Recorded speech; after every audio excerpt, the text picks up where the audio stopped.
ಓಂ ಶಾಂತಿ. ಶಿವ ತಂದೆಯ ಮಧುರ ಮಹಾವಾಕ್ಯ. ಮುರುಳಿಯ ದಿನಾಂಕ 12-10-2023. ಪ್ರಾತಃ ಮುರಳಿ ಬಾಪ್ದಾದ ಮಧುಬನ. ಮಧುರ ಮಕ್ಕಳೇ, ಶ್ರೀಮತದಂತೆ ನಡೆಯಿರಿ, ಆಗ ನಿಮ್ಮ ಎಲ್ಲ ಭಂಡಾರಗಳು ಭರ್ಪೂರ್ ಆಗಿಬಿಡುತ್ತವೆ. ನಿಮ್ಮ ಅದೃಷ್ಟವು ಶ್ರೇಷ್ಠವಾಗಿ ಬಿಡುವುದು. ಮಧುರವಾದ ಮಕ್ಕಳೇ, ಶ್ರೀಮತದಂತೆ ನಡೆಯಿರಿ, ಆಗ ನಿಮ್ಮ ಎಲ್ಲ ಭಂಡಾರಗಳು ಭರ್ಪೂರ್ ಆಗಿಬಿಡುತ್ತವೆ. ನಿಮ್ಮ ಅದೃಷ್ಟವು ಶ್ರೇಷ್ಠವಾಗಿ ಬಿಡುವುದು. ಪ್ರಶ್ನೆ: ಈ ಕಲಿಯುಗದಲ್ಲಿ ಯಾವ ವಸ್ತುವಿನ ದಿವಾಳಿಯಾಗಿದೆ? ದಿವಾಳಿಯಾಗಿರುವುದರಿಂದ ಇದರ ಗತಿಯು ಏನಾಗಿರುವುದು? ಈ ಕಲಿಯುಗದಲ್ಲಿ ಯಾವ ವಸ್ತುವಿನ ದಿವಾಳಿಯಾಗಿದೆ? ದಿವಾಳಿಯಾಗಿರುವುದರಿಂದ ಇದರ ಗತಿಯು ಏನಾಗಿರುವುದು? ಉತ್ತರ: ಕಲಿಯುಗದಲ್ಲಿ ಪವಿತ್ರತೆ, ಸುಖ, ಶಾಂತಿಯ ದಿವಾಳಿಯಾಗಿ ಬಿಟ್ಟಿದೆ. ಆದ್ದರಿಂದ ಭಾರತವು ಸುಖಧಾಮದಿಂದ ದುಃಖಧಾಮ, ವಜ್ರದಿಂದ ಕವಡೆಯ ಸಮಾನವಾಗಿ ಬಿಟ್ಟಿದೆ. ಈ ಆಟವೆಲ್ಲವೂ ಭಾರತದ ಮೇಲಿದೆ. ನಾಟಕದ ಆದಿ ಮಧ್ಯೆ ಅಂತ್ಯದ ಜ್ಞಾನವನ್ನು ಈಗ ತಂದೆಯು ನಿಮಗೆ ತಿಳಿಸುತ್ತಿದ್ದಾರೆ. ಅದೃಷ್ಟವಂತ ಸೌಭಾಗ್ಯಶಾಲಿ ಮಕ್ಕಳೇ, ಈ ಜ್ಞಾನವನ್ನು ಒಳ್ಳೆಯ ರೀತಿಯಲ್ಲಿ ತಿಳಿದುಕೊಳ್ಳುತ್ತಾರೆ. ಗೀತೆ. ಭೋಲಾನಾಥನಿಗಿಂತ ಭಿನ್ನ. ಓಂ ಶಾಂತಿ. ಭಗವಾನುವಾಚ: ಯಾವ ಭಗವಂತ? ಭೋಲಾನಾಥ ಶಿವ ಭಗವಾನುವಾಚ. ತಂದೆಯು ತಿಳಿಸುತ್ತಾರೆ, ಶಿಕ್ಷಕರ ಕೆಲಸವು ತಿಳಿಸುವುದಾಗಿದೆ, ಸದ್ಗುರುವಿನ ಕೆಲಸವು ತಿಳಿಸುವುದಾಗಿದೆ.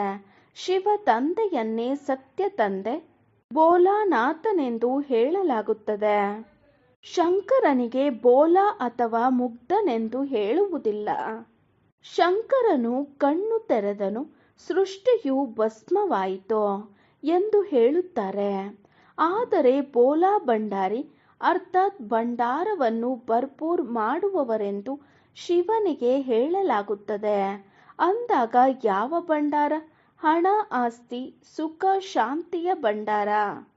ತಂದೆಯು ಪವಿತ್ರತೆ, ಸುಖ, ಶಾಂತಿಯ ಭಂಡಾರವನ್ನು ಸಂಪನ್ನ ಮಾಡುವುದಕ್ಕೋಸ್ಕರವೇ ಬಂದಿದ್ದಾರೆ.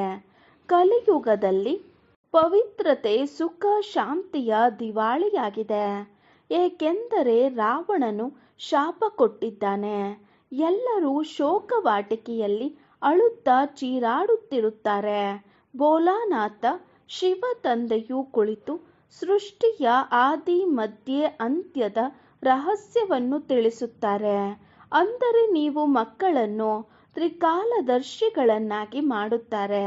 ನಾಟಕವನ್ನು ಮತ್ಯಾರೂ ತಿಳಿದುಕೊಂಡಿಲ್ಲ. ಮಾಯೆಯು ಸಂಪೂರ್ಣ ಬುದ್ಧಿಹೀನರನ್ನಾಗಿ ಮಾಡಿಬಿಟ್ಟಿದೆ. ಇದು ಭಾರತದ ಸೋಲು ಗೆಲುವು, ಸುಖ ದುಃಖದ ನಾಟಕವಾಗಿದೆ. ಭಾರತವು ವಜ್ರ ಸಮಾನ ಸುಖಿಯಾಗಿತ್ತು, ಈಗ ಕವಡೆಯ ಸಮಾನ ದುಃಖಿಯಾಗಿದೆ. ಭಾರತವೇ ಸುಖಧಾಮವಾಗಿತ್ತು, ಈಗ ದುಃಖಧಾಮವಾಗಿದೆ. ಸ್ವರ್ಗವಾಗಿದ್ದು ಈಗ ನರಕವಾಗಿದೆ. ನರಕದಿಂದ ಮತ್ತೆ ಸ್ವರ್ಗವಾಗಿ ಹೇಗಾಗುತ್ತದೆ? ಅದರ ಆದಿ ಮಧ್ಯೆ ಅಂತ್ಯದ ಜ್ಞಾನವನ್ನು ಜ್ಞಾನ ಸಾಗರನ ವಿನಃ ಮತ್ಯಾರೂ ತಿಳಿಸಲು ಸಾಧ್ಯವಿಲ್ಲ. ಇದೂ ಸಹ ಬುದ್ಧಿಯಲ್ಲಿ ನಿಶ್ಚಯವಿರಬೇಕು. ಯಾರ ಅದೃಷ್ಟವು ಆಗುವುದಿದೆಯೋ, ಯಾರು ಸೌಭಾಗ್ಯಶಾಲಿಗಳು ಆಗುವವರಿದ್ದಾರೆಯೋ ಅವರಿಗೆ ನಿಶ್ಚಯವಾಗುತ್ತದೆ. ಎಲ್ಲರೂ ದೌರ್ಭಾಗ್ಯಶಾಲಿಗಳಾಗಿದ್ದಾರೆ.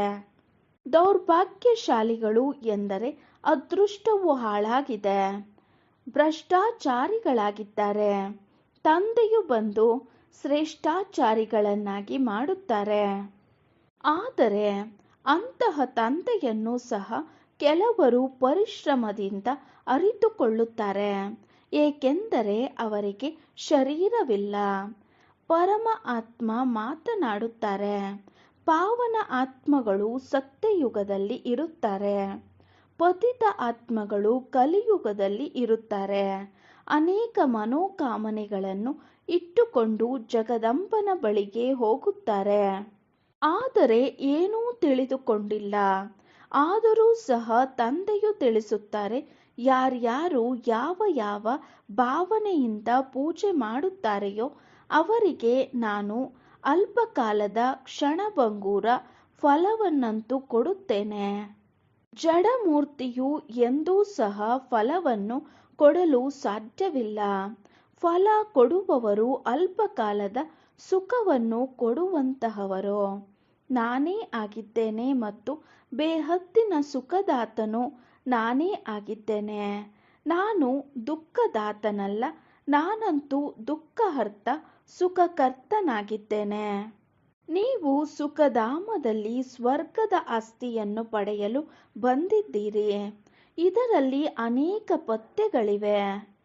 ಆದಿಯಲ್ಲಿ ಸುಖವಿರುತ್ತದೆ, ನಂತರ ಮಧ್ಯದಲ್ಲಿ ಭಕ್ತಿ ಮಾರ್ಗವು ಪ್ರಾರಂಭವಾದಾಗ ಸುಖವು ಸಮಾಪ್ತಿಯಾಗಿ ದುಃಖವು ಪ್ರಾರಂಭವಾಗುತ್ತದೆ.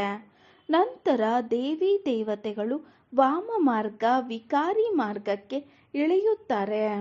ಅಲ್ಲಿಂದಲೇ ಭಕ್ತಿಯು ಪ್ರಾರಂಭವಾಗುತ್ತದೆ ಅಂದಾಗ ಆದಿಯಲ್ಲಿ ಸುಖ, ಮಧ್ಯದಲ್ಲಿ ದುಃಖವು ಪ್ರಾರಂಭವಾಗುತ್ತದೆ, ಅಂತ್ಯದಲ್ಲಂತೂ ಮಹಾನ್ ದುಃಖವಿದೆ. ತಂದೆಯು ಹೇಳುತ್ತಾರೆ, ಈಗ ಸರ್ವರ ಶಾಂತಿ ಸುಖದಾತ ನಾನೇ ಆಗಿದ್ದೇನೆ. ನಿಮ್ಮನ್ನು ಸುಖಧಾಮಕ್ಕೆ ಕರೆದುಕೊಂಡು ಹೋಗಲು ತಯಾರು ಮಾಡುತ್ತಿದ್ದೇನೆ. ಉಳಿದವರೆಲ್ಲರೂ ಲೆಕ್ಕಾಚಾರಗಳನ್ನು ಸಮಾಪ್ತಿ ಮಾಡಿಕೊಂಡು ಶಾಂತಿಧಾಮಕ್ಕೆ ಹೊರಟು ಹೋಗುತ್ತಾರೆ. ಶಿಕ್ಷೆಗಳನ್ನಂತೂ ಬಹಳ ಅನುಭವಿಸುತ್ತಾರೆ. ನ್ಯಾಯಪೀಠ ಅಂದರೆ ಟ್ರಿಬ್ಯುನಲ್ ಕುಳಿತುಕೊಳ್ಳುತ್ತದೆ. ತಂದೆಯು ತಿಳಿಸಿದ್ದಾರೆ, ಕಾಶಿಯಲ್ಲಿಯೂ ಸಹ ಬಲಿಯಾಗುತ್ತಿದ್ದರು. ಕಾಶಿ ಕಲ್ವಟ್ ಎಂದು ಹೇಳುತ್ತಾರಲ್ಲವೇ. ಈಗ ಕಾಶಿಯಲ್ಲಿ ಶಿವನ ಮಂದಿರವಿದೆ. ಅಲ್ಲಿ ಭಕ್ತಿ ಮಾರ್ಗದಲ್ಲಿ ಶಿವ ತಂದೆಯ ನೆನಪಿನಲ್ಲಿರುತ್ತಾರೆ. ನಾನು ಈಗ ನಿಮ್ಮ ಬಳಿ ಬಂದು ಬಿಡುವೆನೆಂದು ಹೇಳಿ ಜೋರಾಗಿ ಹೇಳುತ್ತಾ ಶಿವನಿಗೆ ಬಲಿಯಾಗುತ್ತಾರೆ. ಆದ್ದರಿಂದ ಅವರಿಗೆ ಅಲ್ಪಕಾಲದ ಕ್ಷಣಭಂಗೂರ ಫಲವು ಸಿಗುತ್ತದೆ. ಆದರೆ ಇಲ್ಲಿ ನೀವು ಬಲಿಹಾರಿಯಾಗುತ್ತೀರಿ ಅಂದರೆ 21 ಜನ್ಮಗಳ ಆಸ್ತಿಯನ್ನು ಪಡೆಯಲು ಜೀವಿಸಿದ್ದಂತೆಯೇ ಶಿವ ತಂದೆಗೆ ಅರ್ಪಣೆಯಾಗುತ್ತೀರಿ. ಇಲ್ಲಿ ಜೀವಘಾತದ ಮಾತಿಲ್ಲ. ಬಾಬಾ ಜೀವಿಸಿದ್ದಂತೆಯೇ ನಾನು ನಿಮ್ಮವನಾಗಿದ್ದೇನೆ ಎಂದು ಹೇಳುತ್ತೀರಿ. ಅವರಂತೂ ಅವನಿಗೆ ಬಲಿಹಾರಿಯಾಗುತ್ತಾರೆ, ಸಾವನ್ನಪ್ಪುತ್ತಾರೆ. ನಾವು ಶಿವ ತಂದೆಗೆ ಅರ್ಪಣೆಯಾಗುತ್ತೇವೆ ಎಂದು ತಿಳಿಯುತ್ತಾರೆ. ಆದರೆ ಆಗುವುದಿಲ್ಲ. ಇಲ್ಲಂತೂ ಜೀವಿಸಿದ್ದಂತೆಯೇ ತಂದೆಯ ಮಕ್ಕಳಾಗುತ್ತೀರಿ. ಮಡಿಲಿಗೆ ಬರುತ್ತೀರೆಂದರೆ ತಂದೆಯ ಶ್ರೀಮತದಂತೆ ನಡೆಯಬೇಕಾಗುತ್ತದೆ. ಆಗಲೇ ಶ್ರೇಷ್ಠ ದೇವತೆಗಳಾಗುತ್ತೀರಿ. ನೀವು ಈಗ ಆಗುತ್ತಿದ್ದೀರಿ. ನೀವು ಕಲ್ಪ ಕಲ್ಪವೂ ಈ ಪುರುಷಾರ್ಥವನ್ನು ಮಾಡುತ್ತಾ ಬಂದಿದ್ದೀರಿ. ಇದೇನು ಹೊಸ ಮಾತಲ್ಲ. ಪ್ರಪಂಚವು ಹಳೆಯದಾಗುತ್ತದೆ, ನಂತರ ಅವಶ್ಯಕವಾಗಿ ಹೊಸದಾಗಬೇಕಲ್ಲವೇ. ಭಾರತವು ಹೊಸ ಸುಖಧಾಮವಾಗಿತ್ತು, ಈಗ ಹಳೆಯ ದುಃಖಧಾಮವಾಗಿದೆ. ಮನುಷ್ಯರು ಇಷ್ಟು ಕಲ್ಲು ಬುದ್ಧಿಯವರಾಗಿದ್ದಾರೆ. ಸೃಷ್ಟಿಯು ಒಂದೇ ಆಗಿದೆ. ಇದು ಕೇವಲ ಹೊಸದು ಮತ್ತು ಹಳೆಯದಾಗುತ್ತದೆ ಎಂಬುದನ್ನು ತಿಳಿದುಕೊಂಡಿಲ್ಲ. ಮಾಯೆಯು ಬುದ್ಧಿಗೆ ಬೀಗವನ್ನು ಹಾಕಿ ಖಂಡಿತವಾಗಿಯೂ ತುಚ್ಛ ಬುದ್ಧಿಯವರನ್ನಾಗಿ ಮಾಡಿಬಿಟ್ಟಿದೆ. ಆದ್ದರಿಂದ ದೇವತೆಗಳ ಕರ್ತವ್ಯವನ್ನು ಅರಿತುಕೊಳ್ಳದೆ ಪೂಜೆ ಮಾಡುತ್ತಾರೆ. ಇದನ್ನು ಅಂಧಶ್ರದ್ಧೆ ಎಂದು ಹೇಳಲಾಗುತ್ತದೆ. ದೇವಿಯರ ಪೂಜೆಗೆ ಕೋಟ್ಯಾಂತರ ರೂಪಾಯಿಗಳನ್ನು ಖರ್ಚು ಮಾಡುತ್ತಾರೆ. ವಿಗ್ರಹಗಳಿಗೆ ಪೂಜೆ ಮಾಡಿ ತಿನ್ನಿಸಿ, ನೈವೇದ್ಯ ಮಾಡಿ ಮತ್ತೆ ಸಮುದ್ರದಲ್ಲಿ ಮುಳುಗಿಸಿ ಬಿಡುತ್ತಾರಲ್ಲವೇ. ಈ ರೀತಿ ಮಾಡುತ್ತಾರೆಂದರೆ ಇದು ಗೊಂಬೆಗಳ ಪೂಜೆಯಾಯಿತಲ್ಲವೇ. ಇದರಿಂದೇನು ಪ್ರಯೋಜನ?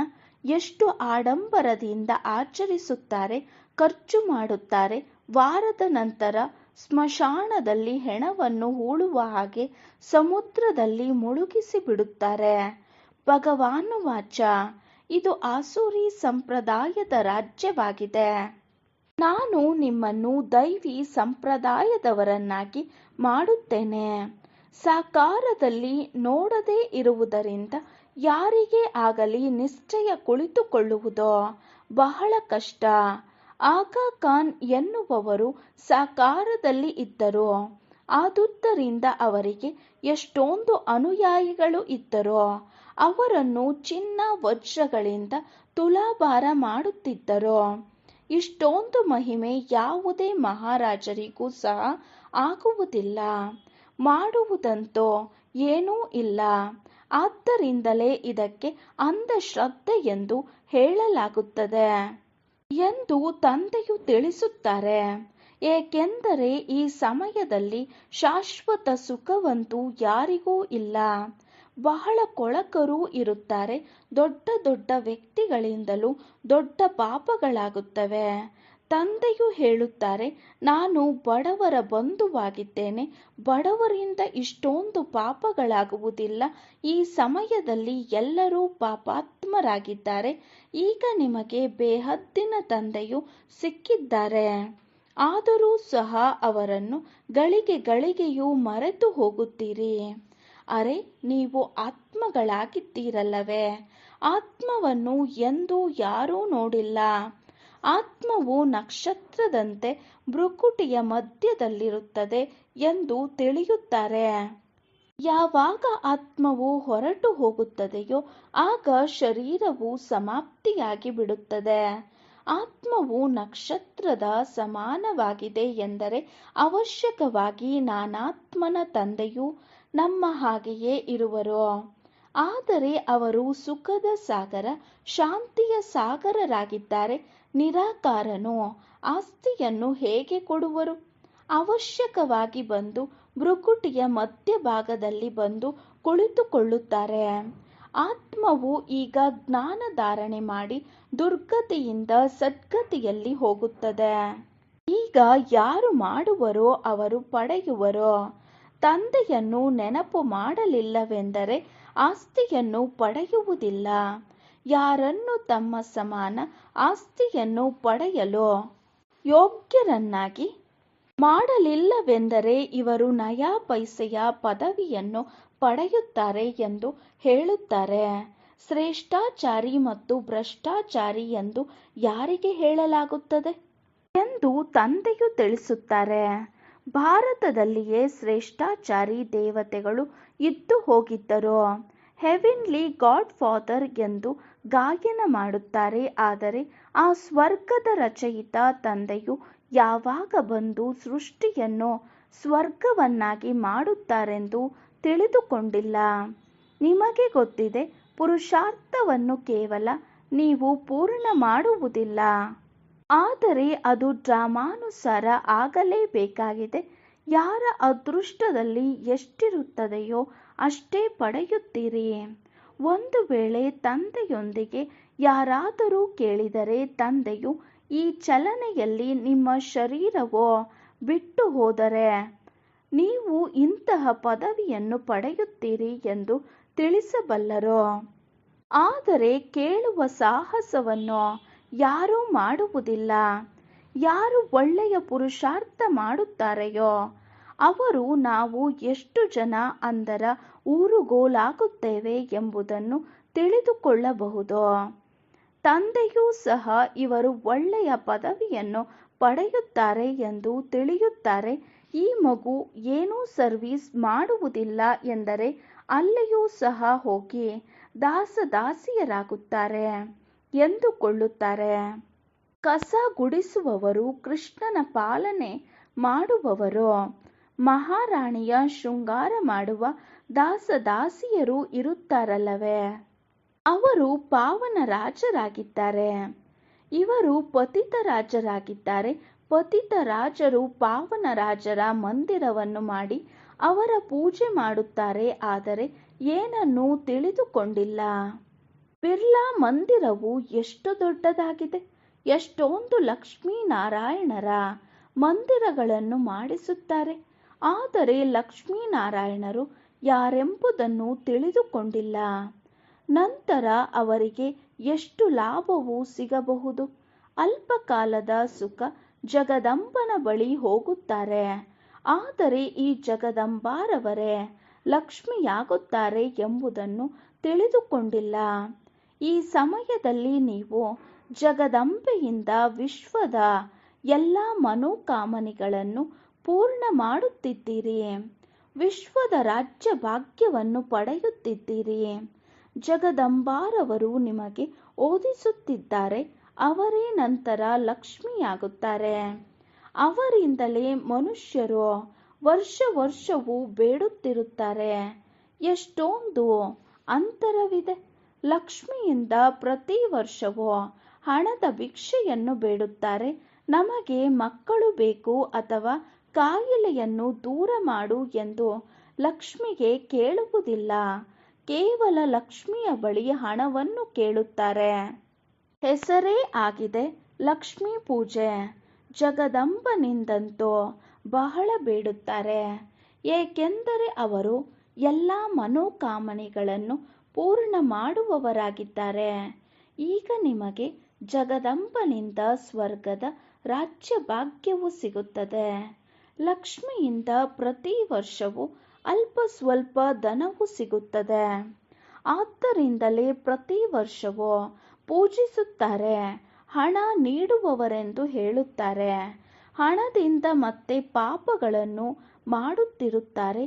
ಹಣ ಸಂಪಾದನೆ ಮಾಡುವುದಕ್ಕೋಸ್ಕರವೂ ಪಾಪ ಮಾಡುತ್ತಾರೆ. ಈಗ ನೀವು ಮಕ್ಕಳಿಗೆ ಅವಿನಾಶಿ ಜ್ಞಾನರತ್ನಗಳು ಸಿಗುತ್ತವೆ. ಆದ್ದರಿಂದ ನೀವು ಸಂಪನ್ನರಾಗುತ್ತೀರಿ. ಜಗದಂಬೆಯಿಂದ ಸ್ವರ್ಗದ ರಾಜ್ಯ ಭಾಗ್ಯವು ಸಿಗುವುದು. ಅಲ್ಲಿ ಪಾಪವಾಗುವುದಿಲ್ಲ. ಎಷ್ಟು ತಿಳುವಳಿಕೆಯ ಮಾತುಗಳಾಗಿವೆ. ಕೆಲವರಂತೂ ಚೆನ್ನಾಗಿ ತಿಳಿದುಕೊಳ್ಳುತ್ತಾರೆ. ಇನ್ನೂ ಕೆಲವರು ಏನನ್ನೂ ತಿಳಿದುಕೊಳ್ಳುವುದಿಲ್ಲ. ಏಕೆಂದರೆ ಅದೃಷ್ಟದಲ್ಲಿರುವುದಿಲ್ಲ. ಶ್ರೀಮತದಂತೆ ನಡೆಯುವುದಿಲ್ಲವೆಂದರೆ ಶ್ರೇಷ್ಠರಾಗುವುದಿಲ್ಲ. ಮತ್ತೆ ಪದವಿಯು ಭ್ರಷ್ಟವಾಗಿ ಬಿಡುತ್ತದೆ. ಇಡೀ ರಾಜಧಾನಿಯು ಸ್ಥಾಪನೆಯಾಗುತ್ತಾ ಇದೆ ಎಂದು ತಿಳಿದುಕೊಳ್ಳಬೇಕಾಗಿದೆ. ಸ್ವರ್ಗದ ರಚಯಿತ ತಂದೆಯು ರಾಜಧಾನಿಯನ್ನು ಸ್ಥಾಪನೆ ಮಾಡುತ್ತಿದ್ದಾರೆ. ಮತ್ತೆ ಈ ಭಾರತವು ಸ್ವರ್ಗವಾಗಿ ಬಿಡುತ್ತದೆ. ಇದಕ್ಕೆ ಕಲ್ಯಾಣಕಾರಿ ಯುಗವೆಂದು ಕರೆಯಲಾಗುತ್ತದೆ. ಇದು ಸುಮಾರು 100 ವರ್ಷಗಳ ಯುಗವಾಗಿದೆ. ಮತ್ತೆಲ್ಲ ಯುಗಗಳು 1250 ವರ್ಷಗಳದ್ದಾಗಿದೆ. ಅಜ್ಮೀರಿನಲ್ಲಿ ವೈಕುಂಠದ ಮಾದರಿ ಇದೆ. ಸ್ವರ್ಗವು ಹೇಗಿರುತ್ತದೆ ಎಂಬುದನ್ನು ತೋರಿಸುತ್ತಾರೆ.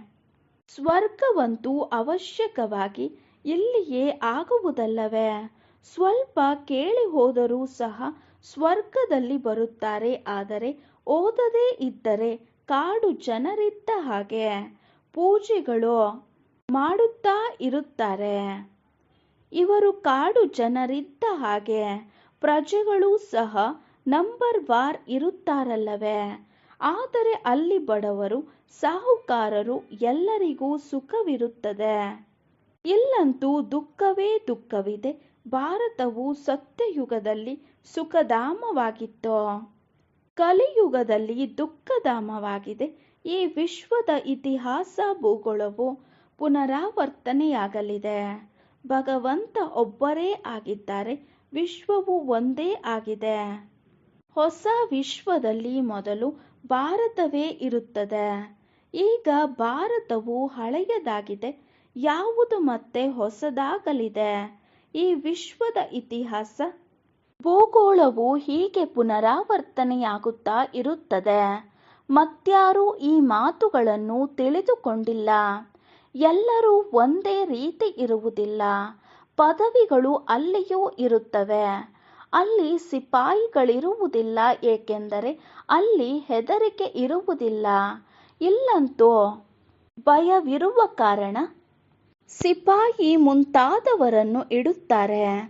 ಭಾರತದಲ್ಲಿ ಭೂಮಿಯನ್ನು ವಿಭಾಗಗಳನ್ನಾಗಿ ಮಾಡಿಬಿಟ್ಟಿದ್ದಾರೆ. ಸತ್ಯಯುಗದಲ್ಲಿ ಹೀಗೆ ವಿಭಜನೆ ಇರುವುದಿಲ್ಲ. ಲಕ್ಷ್ಮೀನಾರಾಯಣರ ಒಂದೇ ರಾಜ್ಯವು ನಡೆಯುತ್ತದೆ. ಅಲ್ಲಿ ಯಾವುದೇ ಪಾಪವಾಗುವುದಿಲ್ಲ. ಈಗ ತಂದೆಯು ತಿಳಿಸುತ್ತಾರೆ, ಮಕ್ಕಳೇ, ನನ್ನ ಮತದಂತೆ ನಡೆದು ನನ್ನಿಂದ ಸದಾ ಸುಖದ ಆಸ್ತಿಯನ್ನು ಪಡೆಯಿರಿ. ಸದ್ಗತಿಯ ಮಾರ್ಗವನ್ನು ತಂದೆಯೊಬ್ಬರೇ ತೋರಿಸುತ್ತಾರೆ.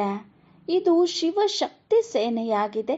ಯಾರು ಭಾರತವನ್ನು ಸ್ವರ್ಗವನ್ನಾಗಿ ಮಾಡುತ್ತಾರೆ, ಇವರು ತನು ಮನ ಧನ ಎಲ್ಲವನ್ನೂ ಈ ಸೇವೆಯಲ್ಲಿ ತೊಡಗಿಸುತ್ತಾರೆ. ಹೇಗೆ ಆ ಬಾಪೂಜಿ ಕ್ರಿಶ್ಚಿಯನ್ನರನ್ನು ಓಡಿಸಿದರೋ, ಇದು ಸಹ ಡ್ರಾಮಾದಲ್ಲಿತ್ತು. ಆದರೆ ಅದರಿಂದ ಯಾವುದೇ ಸುಖವಾಗಲಿಲ್ಲ, ಇನ್ನು ದುಃಖವಾಗಿದೆ. ಆಹಾರವಿಲ್ಲ, ಆದರೆ ಮುಂದೆ ಇದು ಸಿಗುವುದೋ ಅದು ಸಿಗುವುದೋ ಈ ರೀತಿ ಆಗುವುದೆಂದು ಸುಳ್ಳು ಹೇಳುತ್ತಿರುತ್ತಾರೆ. ಕೇವಲ ತಂದೆಯಿಂದಲೇ ಸಿಗಬೇಕಾಗಿದೆ. ಉಳಿದ ಇದೆಲ್ಲವೂ ಸಮಾಪ್ತಿಯಾಗಿ ಬಿಡುವುದು. ಸಂತಾನ ನಿಯಂತ್ರಣವನ್ನು ಮಾಡಿ ಎಂದು ಹೇಳುತ್ತಾರೆ. ಅದಕ್ಕೋಸ್ಕರ ತಲೆ ಕೆಡಿಸಿಕೊಳ್ಳುತ್ತಾ ಇರುತ್ತಾರೆ. ಆದರೆ ಆಗುವುದಂತೂ ಏನೂ ಇಲ್ಲ. ಈಗ ಸ್ವಲ್ಪ ಯುದ್ಧವು ಪ್ರಾರಂಭವಾಗಿ ಬಿಟ್ಟಿದೆ. ಇದು ಸಂಗಮ ಯುಗವಾಗಿದೆ. ಈಗ ಯುದ್ಧವು ಪ್ರಾರಂಭವಾಗಿ ಬಿಟ್ಟರೆ ಬರಗಾಲ ಬಂದು ಬಿಡುವುದು. ಪರಸ್ಪರರಲ್ಲಿ ಹೊಡೆದಾಟ ಪ್ರಾರಂಭವಾಗಿ ಬಿಡುವುದು ಒಳ್ಳೆಯದು. ಮಧುರಾತಿ ಮಧುರ ಅಗಲಿ ಹೋಗಿ ಮರಳಿ ಸಿಕ್ಕಿರುವಂತಹ ಮಕ್ಕಳಿಗೆ ಪ್ರೀತಿಯ ಮಾತಾಪಿತಾ ಬಾಪ್ದಾದಾರವರ ನೆನಪು, ಪ್ರೀತಿ ಹಾಗೂ ಸುಪ್ರಭಾತ. ಆತ್ಮೀಯ ಮಕ್ಕಳಿಗೆ ಆತ್ಮೀಯ ತಂದೆಯ ನಮಸ್ತೆ. ನಾವು ಆತ್ಮೀಯ ಮಕ್ಕಳ ಆತ್ಮೀಯ ತಂದೆಗೆ ನಮಸ್ತೆ ನಮಸ್ತೆ ನಮಸ್ತೆ. ಧಾರಣೆಗಾಗಿ ಮುಖ್ಯ ಸಾರ. ಫಸ್ಟ್ ಪಾಯಿಂಟ್, ಜೀವಿಸಿದ್ದಂತೆಯೇ ಬಲಿಹಾರಿಯಾಗಬೇಕಾಗಿದೆ. ಅರ್ಥಾತ್ ತಂದೆಯ ಮಕ್ಕಳಾಗಿ ತಂದೆಯ ಶ್ರೀಮತದಂತೆಯೇ ನಡೆಯಬೇಕಾಗಿದೆ. ಅನ್ಯರನ್ನು ತಮ್ಮ ಸಮಾನರನ್ನಾಗಿ ಮಾಡುವ ಸೇವೆ ಮಾಡಬೇಕಾಗಿದೆ. ಸೆಕೆಂಡ್ ಪಾಯಿಂಟ್, ಅವಿನಾಶಿ ಜ್ಞಾನರತ್ನಗಳನ್ನು ದಾನ ಮಾಡಿ ಜಗದಂಬೆಯ ಸಮಾನ ಸರ್ವರ ಮನೋಕಾಮನೆಗಳನ್ನು ಪೂರ್ಣ ಮಾಡುವವರಾಗಬೇಕು. ವರದಾನ: ಸೇವೆಯಲ್ಲಿ ಸದಾ ಸಹಯೋಗಿಯಾಗಿ ಸಹಜ ಯೋಗದ ವರದಾನವನ್ನು ಪ್ರಾಪ್ತಿ ಮಾಡಿಕೊಳ್ಳುವಂತಹ ವಿಶೇಷತಾ ಸಂಪನ್ನ ಭವ. ಸೇವೆಯಲ್ಲಿ ಸದಾ ಸಹಯೋಗಿಯಾಗಿ ಸಹಜ ಯೋಗದ ವರದಾನವನ್ನು ಪ್ರಾಪ್ತಿ ಮಾಡಿಕೊಳ್ಳುವಂತಹ ವಿಶೇಷತಾ ಸಂಪನ್ನ ಭವ. ವಿವರಣೆ: ಬ್ರಾಹ್ಮಣ ಜೀವನ ವಿಶೇಷತಾ ಸಂಪನ್ನ ಜೀವನವಾಗಿದೆ. ಬ್ರಾಹ್ಮಣರಾಗುವುದು ಅರ್ಥಾತ್ ಸಹಜ ಯೋಗಿ ಭವದ ವರದಾನ ಪ್ರಾಪ್ತಿ ಮಾಡಿಕೊಳ್ಳುವುದು. ಇದೇ ಎಲ್ಲದಕ್ಕಿಂತಲೂ ಮೊದಲ ಜನ್ಮದ ವರದಾನವಾಗಿದೆ. ಈ ವರದಾನವನ್ನು ಬುದ್ಧಿಯಲ್ಲಿ ಸದಾ ನೆನಪಿನಲ್ಲಿ ಇಟ್ಟುಕೊಳ್ಳಿ. ಇದಾಗಿದೆ ವರದಾನವನ್ನು ಜೀವನದಲ್ಲಿ ತರುವುದು. ವರದಾನವನ್ನು ಕಾಯಂ ಆಗಿಡುವಂತಹ ಸಹಜ ವಿಧಿಯಾಗಿದೆ. ಸರ್ವ ಆತ್ಮಗಳ ಪ್ರತಿ ವರದಾನವನ್ನು ಸೇವೆಯಲ್ಲಿ ತೊಡಗಿಸಿ. ಸೇವೆಯಲ್ಲಿ ಸಹಯೋಗಿಯಾಗುವುದೇ ಸಹಜ ಯೋಗಿ ಆಗುವುದಾಗಿದೆ. ಆದ್ದರಿಂದ ಈ ವರದಾನವನ್ನು ಸ್ಮೃತಿಯಲ್ಲಿಟ್ಟುಕೊಂಡು ವಿಶೇಷತಾ ಸಂಪನ್ನರಾಗಿ. ಸ್ಲೋಗನ್: ತಮ್ಮ ಮಸ್ತಕದ ಮಣಿಯ ಮೂಲಕ ಸ್ವಯಂನ ಸ್ವರೂಪ ಮತ್ತು ಶ್ರೇಷ್ಠ ಗುರಿಯ ಸಾಕ್ಷಾತ್ಕಾರ ಮಾಡುವುದೇ ಲೈಟ್ ಹೌಸ್ ಆಗುವುದಾಗಿದೆ. ತಮ್ಮ ಮಸ್ತಕದ ಮಣಿಯ ಮೂಲಕ ಸ್ವಯಂನ ಸ್ವರೂಪ ಮತ್ತು ಶ್ರೇಷ್ಠ ಗುರಿಯ ಸಾಕ್ಷಾತ್ಕಾರ ಮಾಡಿಸುವುದೇ ಲೈಟ್ ಹೌಸ್ ಆಗುವುದಾಗಿದೆ. ಓಂ ಶಾಂತಿ.